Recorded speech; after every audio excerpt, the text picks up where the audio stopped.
Les secrets mortels que Spinoza ose révéler sur Jésus et Mahomet. Bonjour à tous et bienvenue dans cette exploration extraordinaire qui va ébranler les fondements même de ce que vous croyez savoir sur la religion. Si vous appréciez les histoires inspirantes qui changent votre perspective sur le monde, n'oubliez pas de vous abonner à la chaîne pour ne manquer aucun de ces moments révélateurs. Et dites-moi dans les commentaires, de quel pays regardez-vous cette vidéo et à quelle heure? Si vous regardez sur votre téléphone, un petit like nous aiderait énormément à atteindre plus de personnes qui ont soif de vérité comme vous. Imaginez un homme si dangereux que ses propres idées ont été considérées comme une menace mortelle pour l'ordre établi. Un philosophe dont les découvertes sur les fondateurs des plus grandes religions du monde étaient si explosives qu'elles ont été cachées pendant des siècles. Aujourd'hui, nous plongeons dans l'esprit de Baruch Spinoza, l'homme qui a osé révéler les secrets les plus troublants sur Jésus et Mahomet. Préparez-vous à un voyage intellectuel qui bouleversera tout ce que vous pensiez savoir. Car ce que vous allez découvrir dans les prochaines minutes n'est pas seulement de l'histoire, c'est une révolution de la pensée qui continue de faire trembler les institutions religieuses aujourd'hui. L'homme le plus dangereux d'Amsterdam, 1656. Dans les rues pavées de cette ville prospère, un jeune homme de 23 ans marche vers son destin. Son nom, Baruch Spinoza. Dans quelques heures, il subira la plus terrible malédiction jamais prononcée par une communauté religieuse. Mais pourquoi? Qu'avait-il découvert de si terrifiant? Pouvez-vous imaginer être banni à vie par votre propre communauté? Vos livres brûlés en public, votre nom effacé de tous les registres, vos amis interdits de vous parler sous peine d'excommunication. C'est exactement ce qui est arrivé à Spinoza ce jour fatidique. La synagogue portugaise d'Amsterdam résonna des mots les plus terrifiants. Par le jugement des anges et des saints, nous excommunions, chassons, maudissons et exécrons Baruch Spinoza. Qu'il soit maudit le jour et maudit la nuit, maudit quand il se couche et maudit quand il se lève, maudit quand il sort et maudit quand il entre. Mais que contenaient donc les écrits de ce jeune homme pour provoquer une telle fureur? Spinoza avait commencé à appliquer les méthodes de la science moderne aux textes sacrés. Il analysait la Bible avec la même rigueur qu'un botaniste étudiant une plante. Et ses découvertes étaient révolutionnaires. Imaginez la terreur des autorités religieuses quand elles réalisèrent ce que Spinoza avait trouvé. Il avait découvert des contradictions flagrantes dans les récits bibliques, des anachronismes historiques, des impossibilités géographiques. Pire encore, il commençait à questionner l'origine divine des textes sacrés eux-mêmes. Spinoza ne s'arrêtait pas aux textes juifs. Son regard critique se tournait vers toutes les religions révélées. Le christianisme, l'islam, rien n'échappait à son analyse impitoyable. Et ce qu'il découvrait sur Jésus et Mahomet était si dérangeant que même ses amis les plus proches le suppliaient de garder le silence. Pensez-vous qu'un homme de 23 ans puisse découvrir des vérités que des millénaires de théologiens avaient manquées? Ou avait-il simplement choisi de ne pas les voir? La réponse de Spinoza était claire. Les théologiens avaient vu ces problèmes, mais ils avaient choisi de les ignorer. Car reconnaître ces contradictions aurait signifié remettre en question l'ensemble de leur système de croyances. Et cela, ils ne pouvaient pas se le permettre. Après son excommunication, Spinoza ne s'est pas tu. Au contraire, il a continué ses recherches avec une détermination encore plus féroce. Il s'est installé dans une petite maison à La Haye, polissant des lentilles pour gagner sa vie, mais consacrant chaque moment libre à ses investigations révolutionnaires. Les années passèrent et Spinoza accumula une montagne de preuves troublantes. Il documenta méticuleusement chaque contradiction, chaque anachronisme, chaque impossibilité dans les récits sur Jésus et Mahomet. Son travail était si méticuleux que même ses détracteurs ne pouvaient pas réfuter ses arguments. Mais le plus troublant de tout, c'était la méthode de Spinoza. Il ne se contentait pas de critiquer, il expliquait. Il montrait comment les légendes s'étaient développées autour de figures historiques réelles, comment des hommes extraordinaires avaient été transformés en dieux par leurs disciples, comment la politique et la religion s'étaient entremêlées pour créer des mythes puissants. Ses contemporains étaient terrifiés. Si Spinoza avait raison, alors des milliards de personnes basaient leur vie sur des histoires qui n'étaient pas exactement ce qu'elles semblaient être. L'ordre social lui-même était menacé, la révolution théologique de Spinoza. Mais comment Spinoza est-il arrivé à ces conclusions révolutionnaires? Quelle méthode a-t-il utilisée pour percer des mystères vieux de plusieurs millénaires? La réponse se trouve dans son approche révolutionnaire des textes sacrés. Spinoza a été le premier à traiter la Bible comme n'importe quel autre document historique. Il a appliqué ce qu'on appelle aujourd'hui la méthode historico-critique. Imaginez le scandale. Traiter les paroles supposées de Dieu comme un simple texte humain. Analyser les contradictions au lieu de les harmoniser par la foi. C'était un sacrilège aux yeux de ses contemporains. Spinoza commença par une observation simple mais révolutionnaire. Si ces textes étaient vraiment inspirés par un Dieu parfait, ils ne devraient contenir aucune erreur, aucune contradiction. Or, il en trouvait partout. Prenez l'exemple des généalogies de Jésus dans les évangiles. Matthieu trace une lignée complètement différente de celle de Luc. Comment deux récits inspirés par le même Dieu peuvent-ils se contredire sur un fait aussi fondamental? Spinoza posait cette question avec une logique implacable. Ou considérez les récits de la création dans la Genèse. Le premier chapitre présente un ordre de création différent du second. Dieu aurait-il oublié dans quel ordre il avait créé le monde? Spinoza souriait amèrement en posant de telles questions. Mais ses découvertes les plus troublantes concernaient les figures de Jésus et Mahomet elle-même. En appliquant les méthodes historiques modernes, Spinoza commençait à distinguer entre les personnages historiques réels et les légendes qui s'étaient développées autour d'eux. Pour Jésus, Spinoza identifiait un modèle troublant. Les premiers écrits chrétiens, comme les lettres de Paul, mentionnaient à peine la vie terrestre de Jésus. Paul ne citait presque jamais les paroles attribuées à Jésus dans les évangiles. Comment expliquer ce silence? La réponse de Spinoza était révolutionnaire. Les récits détaillés de la vie de Jésus avaient été développés des décennies après sa mort. Les évangiles n'étaient pas des témoignages oculaires, mais des constructions théologiques tardives. Cette découverte était explosive. Si les évangiles n'étaient pas des témoignages historiques fiables, alors que savions-nous vraiment de Jésus? Spinoza suggérait qu'il avait été un prédicateur charismatique, certainement remarquable, mais que sa divinisation était l'œuvre de ses disciples, pas une réalité historique. Pour Mahomet, Spinoza appliquait la même méthode rigoureuse. Il examinait les sources les plus anciennes sur la vie du prophète arabe et découvrait des incohérences troublantes.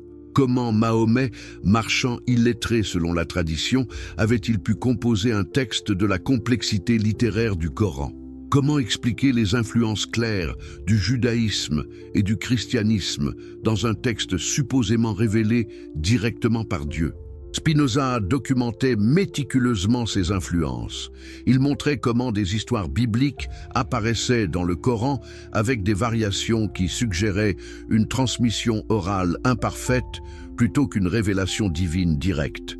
Plus troublant encore, Spinoza identifiait dans le Coran des références à des controverses théologiques chrétiennes du 7e siècle. Comment un Dieu omniscient aurait-il besoin de prendre parti dans des débats théologiques humains? La conclusion de Spinoza était inévitable. Le Coran, comme la Bible, était une œuvre profondément humaine. Cela n'en diminuait pas nécessairement la valeur spirituelle, mais cela remettait en question sa prétendue origine divine. Les secrets cachés de Jésus. Mais quels étaient exactement les secrets que Spinoza avait découverts sur Jésus? Qu'est-ce qui rendait ces découvertes si dangereuses pour l'établissement chrétien? La première révélation de Spinoza concernait l'identité même de Jésus. Contrairement à ce que l'Église enseignait, Spinoza arguait que Jésus n'avait jamais prétendu être Dieu. Cette prétention était une invention théologique tardive. Comment Spinoza était-il arrivé à cette conclusion révolutionnaire? En analysant soigneusement les textes les plus anciens du Nouveau Testament. Dans l'Évangile de Marc, généralement considéré comme le plus ancien, Jésus ne revendique jamais explicitement la divinité. Au contraire, Marc présente un Jésus qui prie Dieu, qui ne connaît pas l'heure de la fin des temps, qui s'écrit sur la croix. Mon Dieu, pourquoi m'as-tu abandonné? Comment un Dieu pourrait-il prier un autre Dieu ou se sentir abandonné par lui-même? Spinoza notait que c'était seulement dans les évangiles plus tardifs, comme celui de Jean, que Jésus commençait à faire des déclarations qui pouvaient être interprétées comme des revendications divines. Et même là, ces déclarations étaient souvent ambiguës. Cette progression était révélatrice. Elle suggérait un développement théologique graduel plutôt qu'un fait historique établi. La divinisation de Jésus avait été un processus, pas un événement. Spinoza documentait minutieusement ce processus. Il montrait comment chaque génération de chrétiens avait ajouté des couches de vénération à la figure de Jésus. Le prédicateur galiléen était devenu progressivement un être semi-divin, puis pleinement divin. Mais la découverte la plus troublante de Spinoza concernait les miracles attribués à Jésus. En appliquant les lois naturelles qu'il avait développées dans son système philosophique, Spinoza arguait que les vrais miracles, des violations des lois naturelles, étaient impossibles. Cela ne signifiait pas que Spinoza niait tous les événements extraordinaires rapportés dans les évangiles. Mais il les réinterprétait. Ce que les disciples avaient perçu comme des miracles étaient soit des événements naturels mal compris, soit des exagérations légendaires développées au fil du temps. Prenez la résurrection, le miracle central du christianisme. Spinoza ne niait pas que quelque chose d'extraordinaire s'était produit, mais il suggérait que les disciples, dans leur chagrin et leur dévotion, avaient interprété des expériences mystiques comme des rencontres physiques avec un Jésus ressuscité. Cette explication était révolutionnaire car elle préservait l'expérience spirituelle des disciples tout en la plaçant dans un cadre naturel. Spinoza ne détruisait pas la foi chrétienne, il la réinterprétait de manière plus sophistiquée. Mais peut-être la découverte la plus dévastatrice de Spinoza concernait l'enseignement de Jésus lui-même. En comparant les différents évangiles, Spinoza montrait que les paroles attribuées à Jésus variaient considérablement d'un texte à l'autre. Comment expliquer ces variations si Jésus avait vraiment prononcé ces paroles exactes? La réponse de Spinoza était troublante. Une grande partie de l'enseignement attribué à Jésus avait été développé par les communautés chrétiennes primitives. Cela ne signifiait pas que tout était inventé. Spinoza reconnaissait que Jésus avait certainement été un enseignant remarquable.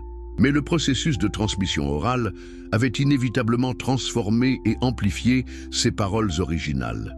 Cette découverte était explosive car elle remettait en question l'autorité même des évangiles. Si on ne pouvait pas être sûr que Jésus avait vraiment dit ce qu'on lui attribuait, sur quoi basait-on la doctrine chrétienne? Les révélations sur Mahomet. Les découvertes de Spinoza sur Mahomet étaient tout aussi révolutionnaires. Qu'avait-il trouvé sur le fondateur de l'islam qui était si troublant? La première observation de Spinoza concernait la formation de Mahomet. Contrairement à la tradition islamique qui présentait le prophète comme un homme simple et illettré, Spinoza identifiait des preuves d'une éducation sophistiquée. Comment un marchand illettré aurait-il pu composer un texte de la complexité poétique et théologique du Coran? Spinoza analysait la structure linguistique du texte sacré musulman et y trouvait des techniques littéraires avancées. Plus révélateur encore, Spinoza documentait les influences extérieures évidentes dans le Coran. Le texte montrait une familiarité intime avec les traditions juives et chrétiennes qui dépassaient ce qu'un autodidacte aurait pu acquérir par contact occasionnel. Spinoza cataloguait méticuleusement ses influences. Des histoires bibliques apparaissaient dans le Coran avec des variations qui suggéraient une transmission imparfaite plutôt qu'une révélation divine indépendante. Par exemple, l'histoire de Marie, mère de Jésus, dans le Coran confond clairement Marie avec Myriam, sœur de Moïse et Aaron, qui avait vécu plus de 1000 ans plus tôt. Comment expliquer cette confusion dans un texte supposément révélé par un Dieu omniscient? Spinoza ne s'arrêtait pas là. Il identifiait dans le Coran des références à des controverses théologiques chrétiennes spécifiques du 7e siècle. Le texte semblait prendre parti dans des débats sur la nature divine du Christ qui étaient contemporains de Mahomet. Cette observation était cruciale. car elle suggérait que le Coran était profondément enraciné dans son contexte historique spécifique. Un message vraiment divin et universel aurait-il eu besoin de s'engager dans des polémiques théologiques locales? Spinoza analysait aussi la structure même du Coran. Le texte montrait des signes clairs de composition sur une longue période, avec des styles et des préoccupations qui évoluaient. C'était plus compatible avec un processus de développement humain qu'avec une révélation divine instantanée. Mais la découverte la plus troublante de Spinoza concernait les révélations elles-mêmes. En étudiant attentivement les circonstances rapportées de ces révélations, il identifiait un modèle troublant. Les révélations coraniques semblaient souvent résoudre des problèmes pratiques spécifiques que Mahomet rencontrait dans sa communauté. Quand il avait besoin d'autorité pour une décision politique, une révélation arrivait opportunément pour la soutenir. Spinoza ne suggérait pas que Mahomet était malhonnête. Au contraire, il proposait que le prophète arabe avait développé une méthode pour interpréter ses propres intuitions comme des communications divines. Cette explication était révolutionnaire car elle préservait la sincérité de Mahomet tout en plaçant ses révélations dans un cadre psychologique naturel. Mahomet était un visionnaire authentique, mais ses visions étaient des phénomènes mentaux, pas des interventions surnaturelles. Spinoza appliquait la même analyse aux autres aspects de la vie de Mahomet. L'ascension nocturne vers Jérusalem et les cieux était réinterprétée comme une expérience mystique profonde, mais non littéralement physique. Cette approche permettait d'honorer l'expérience spirituelle authentique de Mahomet, sans accepter les interprétations surnaturelles tardives. C'était une voie moyenne sophistiquée entre rejet total et acceptation crédule. Mais les implications de cette analyse étaient profondes. Si les révélations de Mahomet étaient des interprétations humaines d'expériences mystiques, alors l'autorité divine absolue réclamée pour le Coran était remise en question. L'héritage dangereux. Pourquoi ces découvertes de Spinoza étaient-elles si dangereuses? Qu'est-ce qui terrifiait tant les autorités religieuses de son époque et pourquoi leurs successeurs continuent-ils de résister à ces insights? La réponse réside dans les implications révolutionnaires de l'approche de Spinoza. En démontrant que les textes sacrés étaient des œuvres profondément humaines, il sapait les fondements mêmes de l'autorité religieuse organisée. Pensez aux conséquences. Si la Bible et le Coran étaient des productions humaines, alors les prétentions à l'infaillibilité doctrinale s'écroulaient. Les églises et les mosquées ne pouvaient plus revendiquer de transmettre la parole littérale de Dieu. Mais Spinoza allait plus loin. Il montrait que cette humanité des textes sacrés n'était pas nécessairement une tragédie. Au contraire, elle pouvait être libératrice. Elle permettait de préserver la sagesse spirituelle tout en abandonnant les dogmes rigides. Imaginez une spiritualité qui honorait Jésus et Mahomet comme de grands guides moraux sans les diviniser. Imaginez des communautés religieuses qui puisaient dans la sagesse de leur tradition sans prétendre à l'infaillibilité. C'était la vision révolutionnaire de Spinoza. Cette vision explique pourquoi Spinoza continue d'être dangereux aujourd'hui. Ces insights offrent une alternative sophistiquée au choix brutal entre foi aveugle et athéisme militant. Il propose une troisième voie, une spiritualité éclairée. Les autorités religieuses de toute confession comprennent instinctivement cette menace. Spinoza ne détruit pas la spiritualité, il la libère de leur contrôle institutionnel. Et cela, elles ne peuvent pas le permettre. Voilà pourquoi les écrits de Spinoza sur Jésus et Mahomet restent controversés plus de 3 siècles après sa mort. Voilà pourquoi ces livres continuent d'être interdits dans certaines parties du monde. Voilà pourquoi son nom provoque encore des réactions passionnées. Mais peut-être que le temps est venu d'écouter enfin ce que ce génie solitaire avait à nous dire. Dans un monde déchiré par les conflits religieux, ces insights sur l'humanité partagée de tous nos grands guides spirituels pourraient être exactement ce dont nous avons besoin. Car au final, Spinoza ne nous demandait pas d'abandonner la spiritualité, il nous invitait à la purifier. Il nous montrait comment honorer nos traditions les plus profondes, tout en transcendant leurs limitations historiques. C'est là le véritable secret mortel que Spinoza avait découvert. La vérité spirituelle la plus profonde ne réside pas dans l'adoration de figures divines lointaines, mais dans la reconnaissance de notre propre potentiel divin partagé. Et vous, êtes-vous prêt à suivre Spinoza dans cette exploration courageuse? Êtes-vous prêt à questionner ce que vous avez toujours tenu pour acquis? Les secrets mortels attendent ceux qui osent chercher la vérité au-delà des dogmes établis. Dites-moi dans les commentaires, qu'est-ce qui vous a le plus surpris dans ces révélations? Et n'oubliez pas de vous abonner pour continuer cette exploration extraordinaire des mystères cachés de l'histoire religieuse. Nous voici de retour dans cette exploration révolutionnaire des secrets les plus troublants de l'histoire religieuse. Si cette quête de vérité vous passionne autant qu'elle bouleverse les certitudes établies, abonnez-vous maintenant pour ne rien manquer de ces révélations extraordinaires. D'ailleurs, dites-nous dans les commentaires, de quel pays nous regardez-vous et à quelle heure découvrez-vous ces secrets? Si vous êtes sur mobile, un petit like nous aiderait énormément à faire découvrir ces vérités cachées à davantage de chercheurs de vérité comme vous. La nature véritable de la prophétie, selon Spinoza. Mais qu'est-ce qui distinguait réellement les prophètes des hommes ordinaires selon Spinoza? Comment ce philosophe révolutionnaire expliquait-il le phénomène de la révélation divine sans recourir au surnaturel? Pour comprendre la vision radicalement nouvelle de Spinoza, nous devons plonger dans sa théorie révolutionnaire de la connaissance humaine. Spinoza identifiait 3 types de connaissances: l'imagination, la raison et l'intuition. Et c'est dans cette classification que résidait la clé de ses découvertes sur Jésus et Mahomet. Imaginez la audace. Spinoza proposait que ce que nous appelons révélation divine était en réalité le plus haut niveau de connaissance humaine, l'intuition mystique.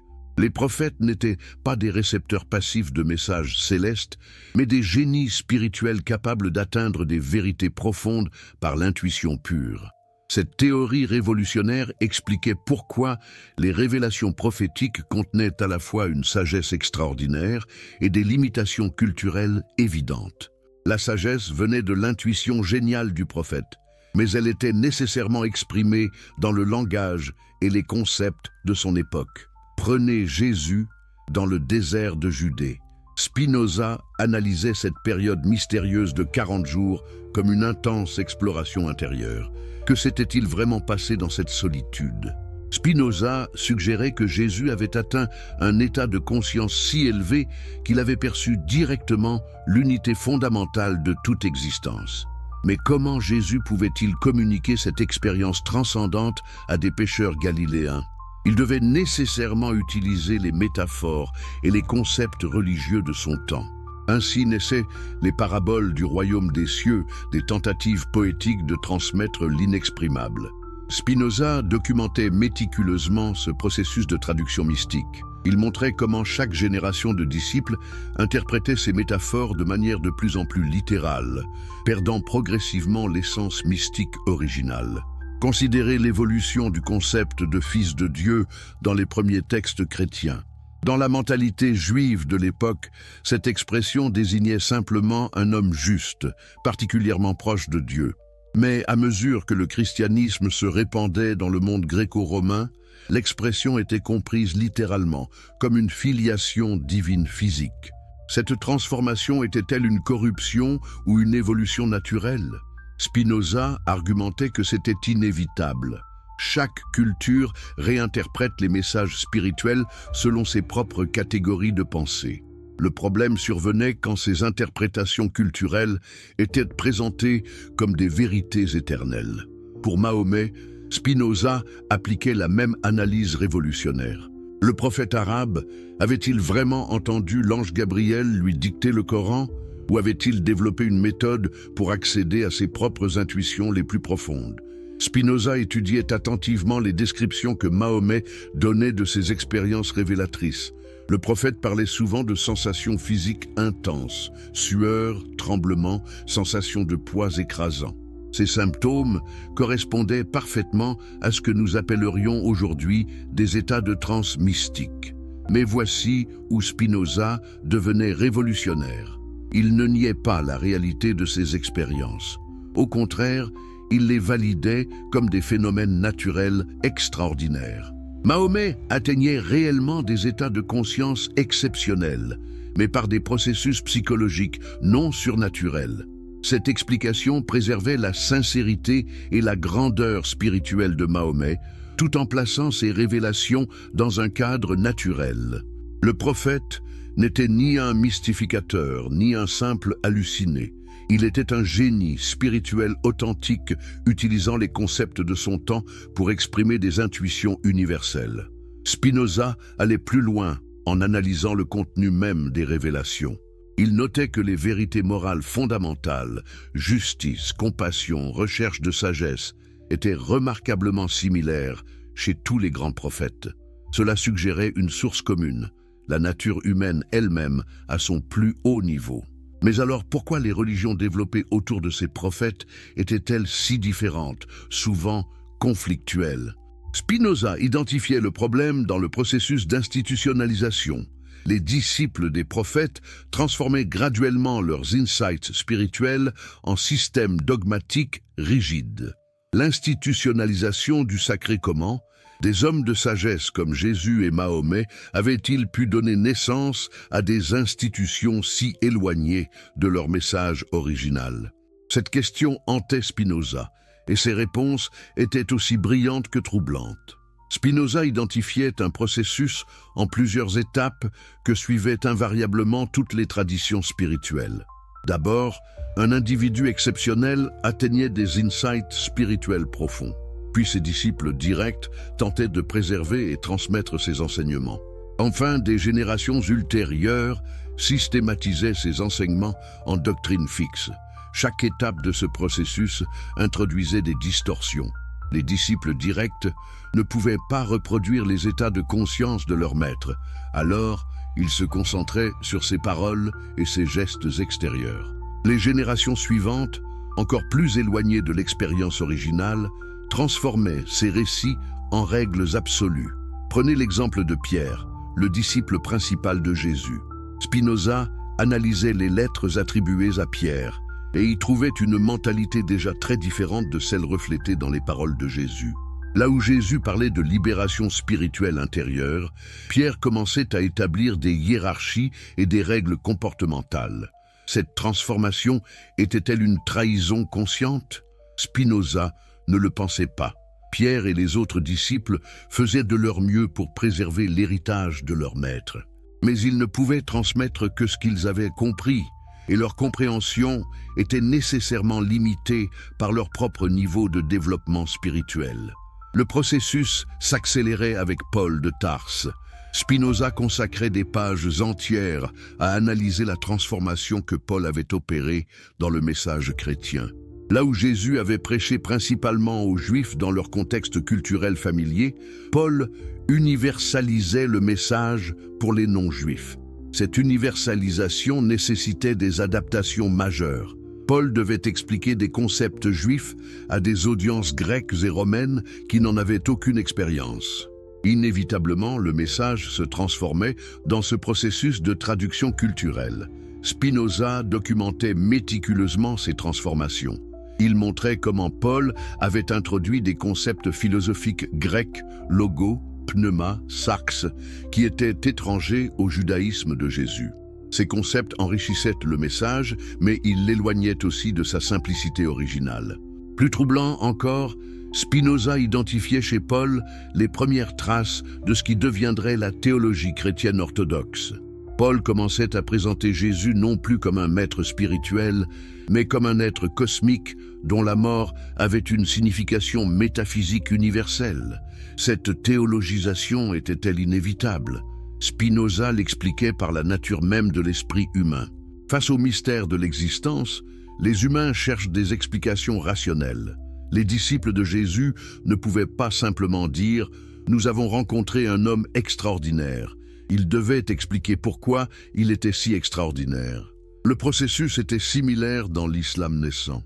Spinoza analysait comment les compagnons de Mahomet avaient commencé, dès après sa mort, à systématiser ses enseignements et ses pratiques. Ce qui avait été spontané et contextuel du vivant du prophète devenait progressivement rigide et universel. Prenez l'exemple de la prière islamique. Du vivant de Mahomet, la communauté musulmane priait de manière relativement flexible, s'adaptant aux circonstances. Mais après sa mort, chaque détail de ses pratiques était codifié comme une obligation divine éternelle. Spinoza ne critiquait pas cette évolution. Il l'expliquait. Les communautés religieuses avaient besoin de structures pour survivre après la mort de leur fondateur.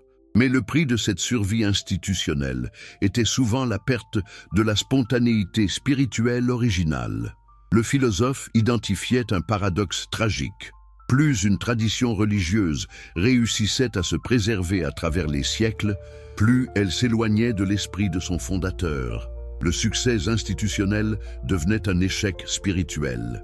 Mais Spinoza allait plus loin en analysant les motivations psychologiques derrière cette institutionnalisation. Il montrait comment le besoin humain de certitude transformait les insights mystiques en dogmes rigides. L'incertitude créatrice des vrais mystiques était remplacée par la fausse certitude des théologiens. La fabrique des légendes sacrées. Comment de simples hommes, aussi exceptionnels soient-ils, deviennent-ils des figures divines dans l'imagination collective? Spinoza s'attaquait à cette question fondamentale avec la précision d'un anatomiste disséquant un corps. Le processus commençait, selon Spinoza, avec la mort prématurée du leader spirituel. Cette mort créait un vide béant dans la communauté des disciples. Comment continuer sans la présence physique de celui qui avait été leur guide spirituel? La psychologie humaine, expliquait Spinoza, ne peut pas facilement accepter la perte définitive d'êtres aimés, surtout quand ces êtres avaient représenté l'accès au divin. Ainsi naissaient les premières légendes de survie post-mortem. Pour Jésus, ce processus était particulièrement documenté dans les textes du Nouveau Testament eux-mêmes. Spinoza analysait l'évolution des récits de résurrection à travers les différents évangiles et y trouvait une progression révélatrice. Dans l'évangile de Marc, le plus ancien, les femmes trouvent le tombeau vide et reçoivent un message angélique, mais elles ne voient pas Jésus lui-même. Dans Matthieu, Jésus apparaît brièvement aux femmes. Dans Luc et Jean, les apparitions deviennent plus nombreuses et plus détaillées. Cette progression suggérait-elle un développement légendaire?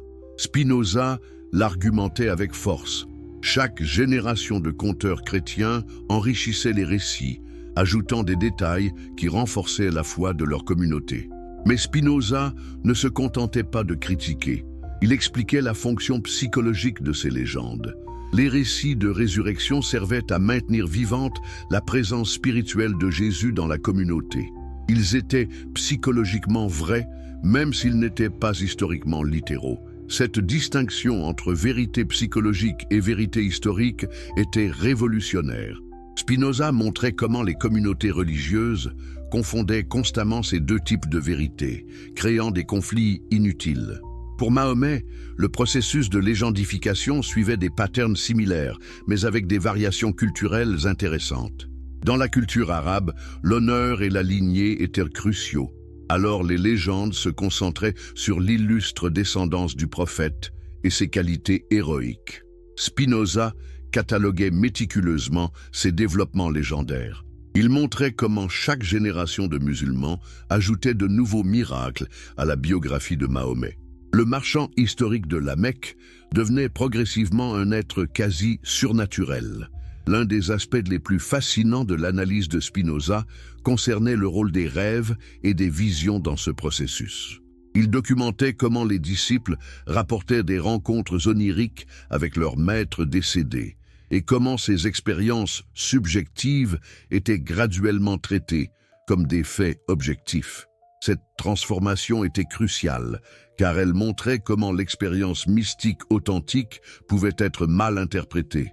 Spinoza ne niait pas que les disciples avaient de vraies expériences spirituelles, mais il questionnait leur interprétation littérale de ces expériences.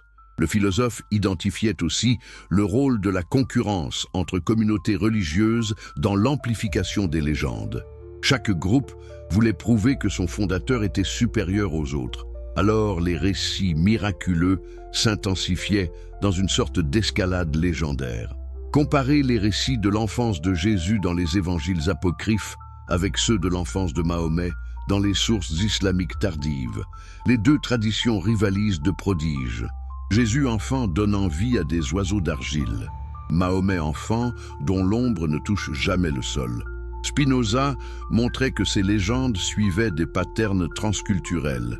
Tous les grands leaders spirituels finissaient par acquérir des biographies similaires, naissance miraculeuse, enfance prodige, mort héroïque, survie post-mortem. Ces patterns révélaient les besoins psychologiques universels que les légendes servaient à satisfaire. Mais le plus troublant dans l'analyse de Spinoza était sa démonstration que ce processus de légendification continuait même à son époque. Les communautés religieuses ajoutaient constamment de nouveaux miracles et de nouvelles interprétations aux vies de leurs fondateurs. Cette observation suggérait que nous ne possédions peut-être jamais les faits historiques purs sur Jésus et Mahomet.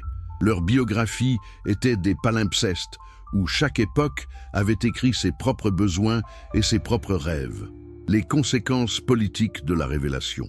Mais pourquoi Spinoza considérait-il ces découvertes comme si dangereuses pour l'ordre social? Quelles étaient les implications politiques de sa réinterprétation de Jésus et Mahomet? La réponse résidait dans la compréhension spinoziste de la relation entre religion et pouvoir politique. Spinoza montrait comment les institutions religieuses utilisaient la prétendue autorité divine de leurs fondateurs pour légitimer leur propre autorité terrestre. Si Jésus était vraiment Dieu incarné, alors l'Église qui prétendait interpréter sa volonté possédait une autorité absolue. Si Mahomet était vraiment le dernier messager de Dieu, alors les autorités islamiques qui gardaient ses enseignements détenaient un pouvoir divin. Mais si Jésus et Mahomet étaient simplement des hommes de génie spirituel, alors leurs successeurs institutionnels perdaient cette légitimité transcendante. Ils redevenaient des institutions humaines parmi d'autres, soumises à la critique et au changement. Cette désacralisation du pouvoir religieux était révolutionnaire au XVIIe siècle. Spinoza vivait à une époque où les guerres de religion déchiraient l'Europe, où les autorités ecclésiastiques brûlaient encore les hérétiques, où la critique religieuse était littéralement un crime capital. Ces analyses montraient comment les conflits religieux étaient en réalité des conflits politiques déguisés. Quand les catholiques et les protestants se massacraient au nom du Christ, ils se battaient en réalité pour le contrôle des âmes et des richesses. Spinoza documentait méticuleusement cette instrumentalisation politique de la religion. Il montrait comment les dirigeants politiques utilisaient les divisions religieuses pour affaiblir leurs rivaux et renforcer leur propre position. Prenez l'exemple de la réforme protestante. Spinoza analysait ce mouvement non seulement comme un réveil spirituel, mais aussi comme une révolte politique contre le pouvoir papal. Luther et Calvin questionnaient l'autorité de Rome autant pour des raisons politiques que théologiques. Cette analyse était dangereuse car elle révélait les motivations humaines derrière les prétendues inspirations divines. Si les réformateurs agissaient pour des raisons politiques autant que spirituelles, alors leur autorité religieuse était également compromise. Spinoza appliquait la même analyse critique à l'expansion de l'islam. Il montrait comment les conquêtes arabes du 7e et 8e siècle étaient motivées par des facteurs économiques et politiques autant que religieux. Les armées musulmanes ne se battaient pas seulement pour répandre la vraie foi, elles cherchaient aussi richesse, terre et pouvoir. La religion fournissait une justification idéologique puissante, mais elle n'était pas le seul moteur de l'expansion. Cette démystification était explosive car elle remettait en question la prétention divine de tous les pouvoirs établis. Si les institutions religieuses étaient des créations humaines motivées par des intérêts terrestres, alors elles pouvaient être critiquées, réformées, voire remplacées. Spinoza allait plus loin en montrant comment les textes sacrés eux-mêmes reflétaient ces enjeux politiques. Le Nouveau Testament portait les traces des conflits entre différentes factions chrétiennes primitives. Le Coran révélait les préoccupations politiques spécifiques de la communauté musulmane naissante. Cette historicisation des textes sacrés était révolutionnaire. Au lieu de paroles éternelles de Dieu, Spinoza y voyait des documents historiques reflétant les luttes et les espoirs de communautés humaines spécifiques. Les implications étaient vertigineuses. Si les textes sacrés étaient des créations historiques, alors ils pouvaient être réinterprétés, adaptés, voire dépassés par de nouveaux insights spirituels. L'autorité religieuse perdait son caractère absolu et éternel, la libération par la vérité. Mais Spinoza n'était pas un destructeur cynique des croyances humaines. Au contraire, il proposait une vision libératrice qui préservait la grandeur spirituelle de Jésus et Mahomet tout en libérant l'humanité des chaînes du dogme. Sa vision était révolutionnaire. Et si nous honorions ces grands maîtres spirituels précisément en reconnaissant leur humanité? Et si leur grandeur résidait non dans une nature divine supposée, mais dans leur capacité humaine exceptionnelle à atteindre la sagesse? Cette approche transformait complètement la relation à la tradition religieuse. Au lieu de disciples soumis, adorant des figures divines inaccessibles, nous devenions des étudiants inspirés par des modèles humains remarquables mais imputables. Spinoza montrait que cette humanisation ne diminuait pas Jésus et Mahomet, elle les rendait plus impressionnants encore. Qu'un simple humain puisse atteindre de tels sommets de sagesse et de compassion était plus merveilleux que n'importe quel miracle surnaturel. Cette vision ouvrait aussi des possibilités nouvelles pour la spiritualité contemporaine. Si Jésus et Mahomet avaient atteint leurs insights par des capacités humaines naturelles, alors ces mêmes capacités existaient potentiellement en chacun de nous. Au lieu de chercher le salut à travers l'intercession de médiateurs divins, nous pouvions entreprendre notre propre voyage vers l'illumination. Les grands maîtres spirituels devenaient nos guides et inspirateurs, non nos sauveurs et maîtres absolus. Spinoza proposait ainsi une spiritualité démocratique où chaque individu avait accès direct au divin, non pas un Dieu personnel extérieur, mais la dimension sacrée de l'existence elle-même. Cette vision expliquait pourquoi les autorités religieuses de toute confession continuaient de résister aux insights de Spinoza. Sa philosophie rendait obsolète leurs prétentions à l'autorité divine exclusive. Mais pour ceux qui avaient le courage d'embrasser cette vision, Spinoza offrait quelque chose de précieux. Une spiritualité adulte, libérée de la peur et de la superstition, mais préservant le sens du sacré et de l'émerveillement.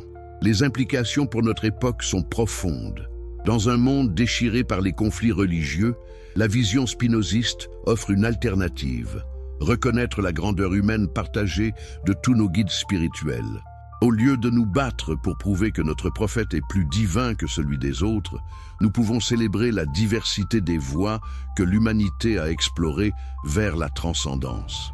Jésus, Mahomet, Bouddha et d'autres deviennent des fleurs différentes dans le même jardin de la sagesse humaine. Cette vision n'élimine pas les différences entre les traditions, elle les contextualise. Chaque voie spirituelle reflète les génies particuliers et les circonstances historiques de ses fondateurs. Toutes peuvent contribuer à notre compréhension collective du mystère de l'existence. Voilà peut-être le secret le plus profond que Spinoza avait découvert. La véritable révélation divine ne réside pas dans les paroles de prophètes anciens, mais dans notre capacité humaine continuelle à découvrir du sens, de la beauté et de l'éthique dans l'univers. Et vous, chers explorateurs de la vérité, êtes-vous prêts à embrasser cette vision courageuse? Êtes-vous prêts à honorer vos traditions spirituelles tout en les libérant des chaînes du dogme? Les insights révolutionnaires de Spinoza attendent ceux qui osent penser par eux-mêmes. Continuez cette exploration extraordinaire avec nous. Abonnez-vous pour découvrir comment ces idées révolutionnaires continuent de transformer notre compréhension de la spiritualité et de la condition humaine. Mes chers explorateurs de vérités cachées, vous voici de retour dans cette quête extraordinaire qui bouleverse les fondements mêmes de notre compréhension religieuse. Si cette exploration fascinante vous passionne autant qu'elle ébranle les certitudes établies, n'hésitez pas à vous abonner immédiatement pour ne manquer aucune de ces révélations stupéfiantes. Racontez-nous d'où vous nous rejoignez aujourd'hui et à quelle heure vous découvrez ces secrets interdits. Et si vous regardez depuis votre téléphone portable, un petit pouce en l'air nous aiderait énormément à diffuser ces vérités révolutionnaires à d'autres chercheurs de sagesse. La vision révolutionnaire d'un monde libéré. Mais que se passerait-il si l'humanité embrassait enfin la vision courageuse de Spinoza? Comment notre monde changerait-il si nous cessions de vénérer Jésus et Mahomet comme des divinités lointaines pour les honorer comme les génies spirituels qu'ils furent vraiment? Cette question hantait Spinoza dans sa petite maison de La Haye, tandis qu'il polissait ses lentilles et réfléchissait aux implications de ses découvertes. Il voyait un futur où l'humanité dépasserait enfin les superstitions qui l'avaient divisée pendant des millénaires. Imaginez un monde où les chrétiens ne se massacreraient plus les uns les autres pour savoir si Jésus était pleinement divin ou seulement semi-divin. Imaginez une époque où musulmans sunnites et chiites cesseraient de s'entretuer pour déterminer qui étaient les vrais héritiers spirituels de Mahomet. Spinoza n'était pas un rêveur naïf. Il comprenait parfaitement pourquoi ses contemporains s'accrochaient si désespérément à leurs croyances dogmatiques. La religion institutionnelle offrait des certitudes rassurantes dans un monde plein d'incertitudes terrifiantes. Mais à quel prix? Spinoza documentait méticuleusement les carnages religieux de son époque. La guerre de 30 ans venait de se terminer, ayant décimé un tiers de la population allemande. Les bûchers de l'Inquisition continuaient de consumer les hérétiques. Les croisades contre les musulmans reprenaient sous de nouvelles formes. Tout cela au nom d'hommes qui avaient prêché l'amour et la compassion. Comment Jésus, qui disait « Aimez vos ennemis », était-il devenu le prétexte pour massacrer des millions d'innocents? Comment Mahomet, qui protégeait les orphelins et les veuves, justifiait-il l'oppression des femmes? La réponse de Spinoza était aussi simple que révolutionnaire. Ces horreurs provenaient précisément de la divinisation de ses grands maîtres. Quand on transforme des hommes en dieux, leurs paroles deviennent des commandements absolus et toute interprétation différente devient un blasphème punissable de mort. Mais si nous reconnaissions Jésus et Mahomet comme des humains exceptionnels, leurs enseignements redeviendraient des propositions à méditer, non des ordres à obéir aveuglément.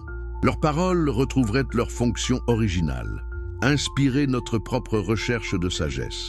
Spinoza développait cette vision dans ses écrits les plus audacieux. Il imaginait une humanité où chaque individu développerait sa propre relation directe avec le divin. Non pas un Dieu personnel, anthropomorphique, mais l'essence sacrée de l'existence elle-même.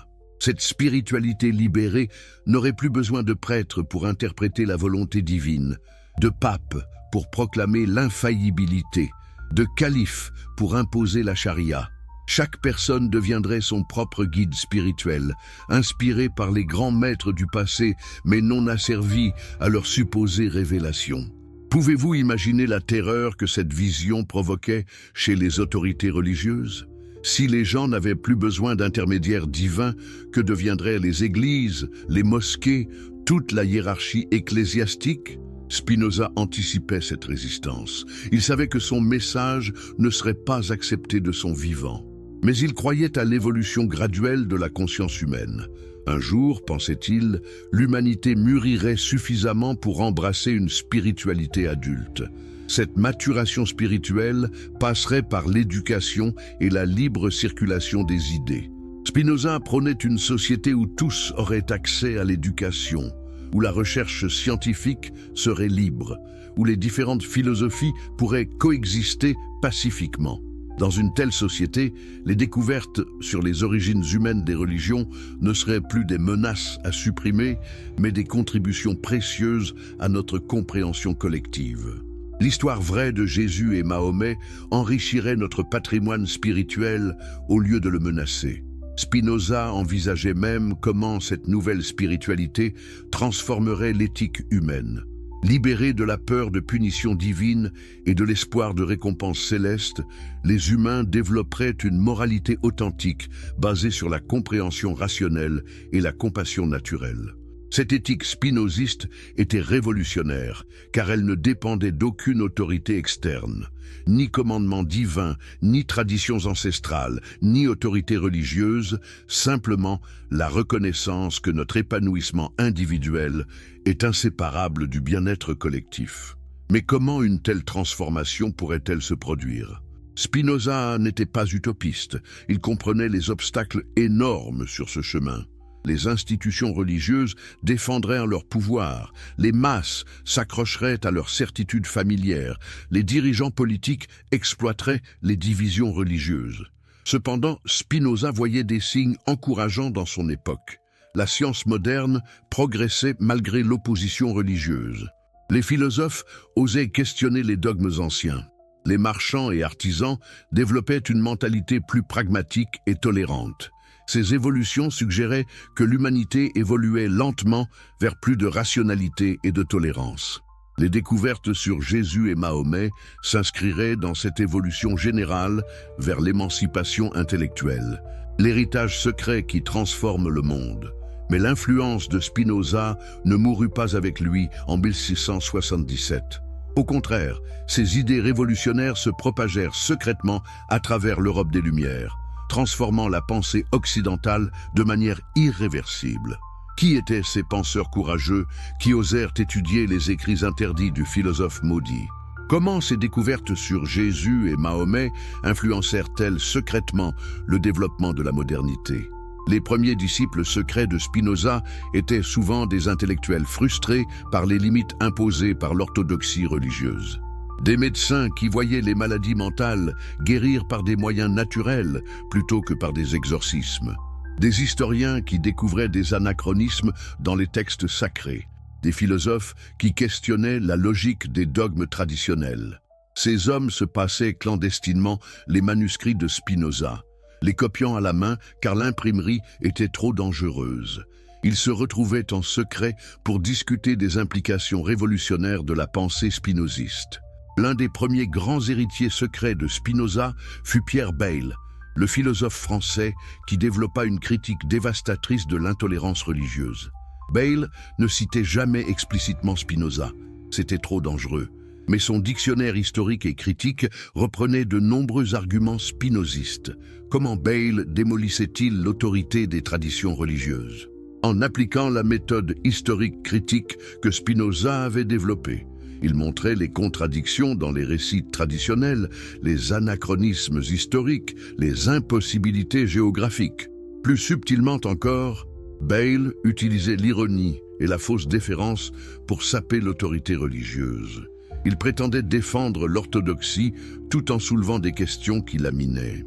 Cette technique deviendrait la marque des philosophes des Lumières. Voltaire, le grand polémiste du XVIIIe siècle, hérita directement de cette tradition spinoziste. Ses attaques contre l'infâme, l'intolérance religieuse, reprenaient les arguments de Spinoza sur l'origine humaine des religions. Quand Voltaire écrivait son dictionnaire philosophique, ridiculisant les contradictions bibliques et les impossibilités théologiques, il suivait la méthode que Spinoza avait développée un siècle plus tôt. Mais Voltaire avait l'avantage de vivre à une époque plus tolérante où de telles critiques étaient possibles. L'influence secrète de Spinoza se retrouvait aussi chez des penseurs plus modérés comme John Locke. La théorie lockienne de la tolérance religieuse reprenait l'argument spinoziste selon lequel les croyances sincères ne peuvent être forcées. Mais peut-être l'héritier le plus important de Spinoza fut-il Immanuel Kant, le grand philosophe allemand. La critique kantienne de la religion révélée s'inspirait directement des analyses spinozistes, même si Kant n'osait pas l'avouer publiquement. Kant développait une religion dans les limites de la simple raison, qui évacuait tout le surnaturel des traditions religieuses. Jésus devenait un modèle moral exemplaire, non un sauveur divin.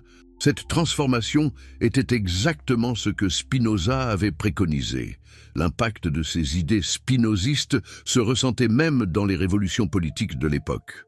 Quand les révolutionnaires américains proclamaient que tous les hommes sont créés égaux, ils s'appuyaient implicitement sur l'idée spinoziste que la divinité résidait dans la nature humaine elle-même, non dans des médiateurs privilégiés.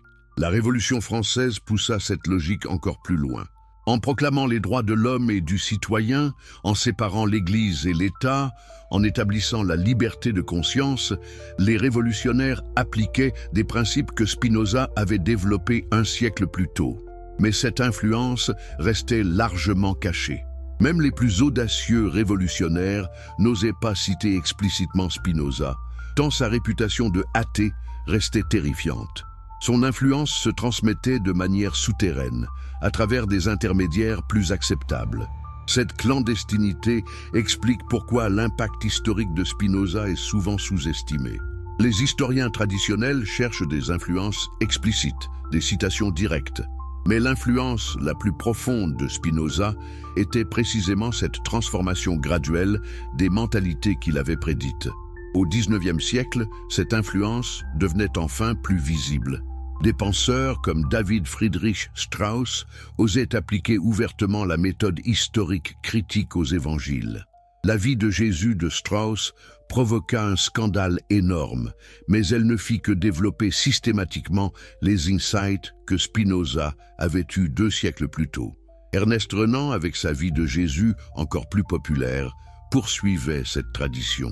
Il présentait Jésus comme un homme extraordinaire, un génie religieux, mais néanmoins humain. C'était exactement la vision que Spinoza avait développée. Ses ouvrages transformaient progressivement la compréhension populaire du christianisme. Même les croyants les plus orthodoxes ne pouvaient plus ignorer complètement les questions historiques sur les origines de leur foi. Au XXe siècle, l'influence de Spinoza devenait enfin pleinement explicite. Des théologiens progressistes comme Rudolf Bultmann entreprirent la démythologisation du Nouveau Testament, séparant le message spirituel des représentations mythologiques. Cette démarche était pur spinozisme appliqué. Aujourd'hui, l'héritage de Spinoza imprègne notre culture de manière si profonde que nous ne le remarquons plus. L'idée que les religions sont des phénomènes historiques et culturels, que leurs fondateurs étaient des humains remarquables, mais non divins, que leurs textes reflètent leurs époques, tout cela nous paraît évident. Mais cette évidence a été conquise de haute lutte, à travers 3 siècles de résistance acharnée des institutions religieuses. Et cette bataille n'est pas terminée. La résistance contemporaine aux vérités de Spinoza. Pourquoi, plus de 300 ans après la mort de Spinoza, ces découvertes sur Jésus et Mahomet provoquent-elles encore des réactions si passionnées? Qu'est-ce qui explique la résistance persistante à ces insights révolutionnaires? La réponse réside dans la nature même du pouvoir religieux institutionnel. Les découvertes de Spinoza ne menacent pas seulement des croyances abstraites, elles remettent en question des structures de pouvoir concrètes qui contrôlent la vie de milliards de personnes. Considérez l'Église catholique contemporaine. Toute son autorité repose sur la prétention à être l'héritière directe du Christ divin. Si Jésus n'était qu'un homme, fût-il exceptionnel, sur quoi baserait-elle son infaillibilité papale? Comment justifierait-elle ses prétentions à interpréter la volonté divine? Cette menace explique pourquoi l'Église maintient encore aujourd'hui ses positions dogmatiques les plus rigides. L'infaillibilité biblique, la divinité du Christ, l'autorité apostolique, tous ces dogmes servent à protéger l'autorité institutionnelle contre les remises en cause spinozistes. La situation est similaire dans l'islam contemporain. Les autorités religieuses musulmanes dépendent de l'idée que Mahomet était le messager parfait d'Allah, que le Coran est la parole littérale de Dieu, que la charia reflète la volonté divine éternelle. Si on acceptait l'analyse spinoziste montrant que Mahomet était un génie spirituel humain interprétant ses propres insights mystiques, toute cette structure d'autorité s'effondrerait. Comment les oulémas pourraient-ils encore prétendre connaître la volonté divine absolue? Cette résistance institutionnelle explique pourquoi les découvertes de Spinoza restent largement inconnues du grand public. Elles ne sont enseignées que dans les universités les plus libérales, discutées que dans les cercles intellectuels les plus sophistiqués. Mais la résistance ne vient pas seulement des élites religieuses. Elle provient aussi des croyants ordinaires qui trouvent du réconfort dans leurs certitudes traditionnelles. Accepter que Jésus et Mahomet étaient humains peut sembler diminuer leur grandeur aux yeux de fidèles sincères. Cette résistance psychologique est compréhensible. Si vous avez basé votre vie entière sur l'idée que vous suivez les commandements directs de Dieu, transmis par ses messagers infaillibles, découvrir que ces messagers étaient des humains faillibles peut être bouleversant. Spinoza lui-même comprenait cette difficulté.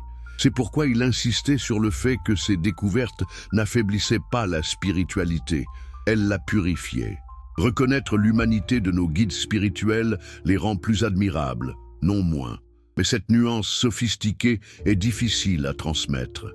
Il est plus simple de défendre ou d'attaquer les croyances traditionnelles que d'accepter la complexité de la vision spinoziste. La résistance contemporaine prend aussi de nouvelles formes adaptées à notre époque. Les fondamentalistes de toute confession utilisent les médias modernes pour diffuser leurs interprétations littéralistes. Ils présentent toute critique historique comme une attaque contre la foi elle-même. Cette stratégie est efficace car elle exploite l'ignorance historique générale. La plupart des gens ne connaissent pas l'histoire complexe de la formation des textes sacrés, les débats théologiques des premiers siècles, les processus de canonisation. Dans cette ignorance, les affirmations fondamentalistes paraissent plausibles. La Bible dit ou le Coran enseigne, sonnent comme des arguments définitifs pour ceux qui ne connaissent pas l'histoire compliquée de ces textes. Mais, paradoxalement, notre époque offre aussi des opportunités nouvelles pour diffuser les insights de Spinoza. Internet permet l'accès direct aux sources historiques. Les découvertes archéologiques modernes confirment souvent les intuitions du philosophe. Des chercheurs contemporains comme Bart Ehrman popularisent les méthodes historiques critiques que Spinoza avait développées. Leurs livres atteignent des millions de lecteurs, démocratisant enfin la recherche académique sur les origines religieuses. Cette démocratisation provoque des réactions violentes. Les institutions religieuses organisent des contre-attaques sophistiquées, utilisant leurs propres experts pour défendre les positions traditionnelles. Le résultat est un débat public passionné sur des questions que Spinoza avait soulevées il y a 3 siècles. Sans toujours le savoir, nos contemporains redécouvrent et redébattent les insights du philosophe maudit. L'avenir de la vision spinoziste. Mais vers où nous mène cette redécouverte contemporaine des insights de Spinoza? Comment sa vision d'une spiritualité libérée pourrait-elle transformer notre avenir collectif? Les signes d'une transformation profonde sont déjà visibles. Dans le monde développé, les jeunes générations abandonnent massivement les religions institutionnelles traditionnelles. Elles cherchent une spiritualité plus personnelle, moins dogmatique. Cette évolution correspond exactement à ce que Spinoza avait prédit. L'humanité mûrit progressivement vers une spiritualité adulte, libérée des superstitions infantiles, mais préservant le sens du sacré. Cette nouvelle spiritualité puise librement dans toutes les traditions. Elle honore Jésus comme maître de compassion, Mahomet comme guide de justice sociale, Bouddha comme explorateur de la conscience, sans les diviniser ni les opposer les uns aux autres. Cette approche syncrétique horrifie les orthodoxes de toute confession. Ils y voient un relativisme destructeur qui nivelle toutes les traditions. Mais pour Spinoza, c'était précisément l'avenir de la spiritualité humaine. Car qu'y a-t-il de si terrible à reconnaître que l'humanité a exploré le divin par de multiples chemins? Pourquoi faudrait-il choisir un seul guide spirituel quand nous pouvons apprendre de tous? Cette vision pluraliste pourrait révolutionner les relations entre civilisations. Au lieu de chocs de civilisation basés sur des prétentions religieuses exclusives, nous pourrions développer un dialogue respectueux entre différentes sagesses. Imaginez des chrétiens qui admirent la dévotion islamique sans se sentir menacés. Imaginez des musulmans qui apprécient l'éthique bouddhiste sans trahir leur foi. Cette vision spinoziste rendrait possible un pluralisme authentique. Mais cette transformation spirituelle aurait aussi des implications politiques profondes. Elle saperait les justifications religieuses du nationalisme exclusif, du colonialisme culturel, des discriminations basées sur l'appartenance confessionnelle. Si toutes les traditions spirituelles sont des explorations humaines du divin, alors aucune nation ne peut prétendre être le peuple élu, aucune culture ne peut se proclamer supérieure, aucun groupe ne peut revendiquer l'accès exclusif à la vérité divine. Cette démocratisation du sacré pourrait aussi transformer l'éducation. Au lieu d'enseigner une seule tradition religieuse comme vraie et les autres comme fausses, nous pourrions enseigner l'histoire comparative des spiritualités humaines. Les enfants apprendraient que Jésus, Mahomet, Moïse, Bouddha, Confucius et d'autres furent des explorateurs remarquables du sens de l'existence. Ils pourraient puiser dans cette sagesse collective, sans être enfermés dans une orthodoxie particulière. Cette éducation libérale horrifie encore beaucoup de parents qui veulent transmettre leur foi traditionnelle. Mais elle correspond à l'évolution naturelle d'une humanité de plus en plus connectée et cosmopolite. Dans un monde globalisé, l'isolement confessionnel devient de plus en plus difficile. Les jeunes rencontrent inévitablement d'autres traditions, d'autres façons de penser le divin. Ils développent naturellement une perspective plus ouverte. Cette ouverture ne signifie pas nécessairement la fin de toute pratique religieuse particulière. Beaucoup conservent leur tradition d'origine tout en l'enrichissant d'influences extérieures.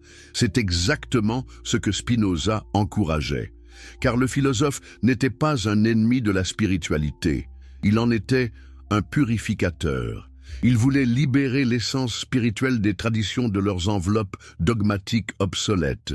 Cette purification permettrait aux religions de retrouver leur fonction originale, inspirer l'éthique, nourrir l'émerveillement, cultiver la sagesse, créer du lien communautaire. Tout ce qui les grandit, sans ce qui les divise. La révélation finale de Spinoza. Mais quelle était finalement la découverte la plus profonde de Spinoza sur Jésus et Mahomet? Quel secret ultime avait-il percé qui continue de transformer notre compréhension de l'existence? La réponse finale était aussi simple que révolutionnaire. Spinoza avait découvert que le divin ne résidait pas dans des figures lointaines et inaccessibles, mais dans la capacité humaine elle-même à transcender les limitations de l'ego pour percevoir l'unité fondamentale de l'existence. Jésus et Mahomet n'étaient pas des exceptions divines, ils étaient des exemples de ce que l'humanité pouvait accomplir à son plus haut niveau. Ils montraient le chemin que chacun de nous pouvait parcourir. Cette découverte était infiniment plus libératrice que les croyances traditionnelles. Au lieu de nous prosterner devant des sauveurs extérieurs, nous pouvions entreprendre notre propre voyage vers l'illumination.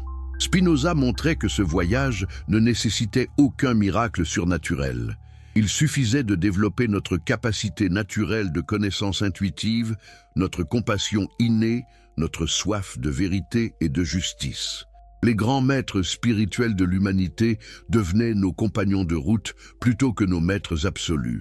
Nous pouvions marcher dans leurs pas sans ramper à leurs pieds. Cette vision explique pourquoi Spinoza reste si dangereux pour les pouvoirs établis. Elle rend obsolète toutes les hiérarchies basées sur l'accès supposé à la révélation divine. Mais elle est aussi infiniment espoir. Elle suggère que l'aventure spirituelle de l'humanité ne fait que commencer. Chaque génération peut dépasser les insights de la précédente, non en rejetant les grands maîtres du passé, mais en s'inspirant de leur exemple pour explorer plus loin. Voilà peut-être le secret le plus précieux que Spinoza nous léguait. La conviction que la recherche de sagesse est l'aventure la plus noble de l'existence humaine, et que cette aventure appartient à chacun de nous. Dans cette perspective, Jésus et Mahomet redeviennent ce qu'ils furent vraiment. Des pionniers courageux de la conscience humaine, des explorateurs audacieux du mystère de l'existence, des frères aînés dans notre quête commune de sens et de transcendance. Les honorer ainsi, n'est-ce pas plus beau que de les adorer de loin comme des idoles intouchables? Les imiter dans leur recherche de vérité, n'est-ce pas plus noble que de répéter mécaniquement leurs supposées paroles? C'est là l'invitation ultime de Spinoza. Cessez d'être des disciples passifs pour devenir des chercheurs actifs. Cessez d'attendre le salut d'en haut pour le construire d'en bas. Cessez de vénérer les explorateurs du passé pour continuer leurs explorations. Cette vision transforme radicalement le sens de l'existence humaine. Nous ne sommes plus des créatures déchues attendant la rédemption, mais des explorateurs divins découvrant progressivement notre propre nature sacrée. Et vous, chers compagnons de cette exploration extraordinaire, êtes-vous prêts à embrasser cette vision courageuse? Êtes-vous prêts à honorer Jésus et Mahomet en devenant vous-même des chercheurs de vérité? Les secrets que Spinoza a révélés ne sont que le début du voyage. L'aventure la plus extraordinaire vous attend, la découverte de votre propre potentiel divin. Car c'est là, finalement, le message le plus profond des grands maîtres spirituels de l'humanité. Continuez cette quête révolutionnaire avec nous. Abonnez-vous pour ne manquer aucune étape de cette exploration qui transforme à jamais notre compréhension de nous-mêmes et de l'existence.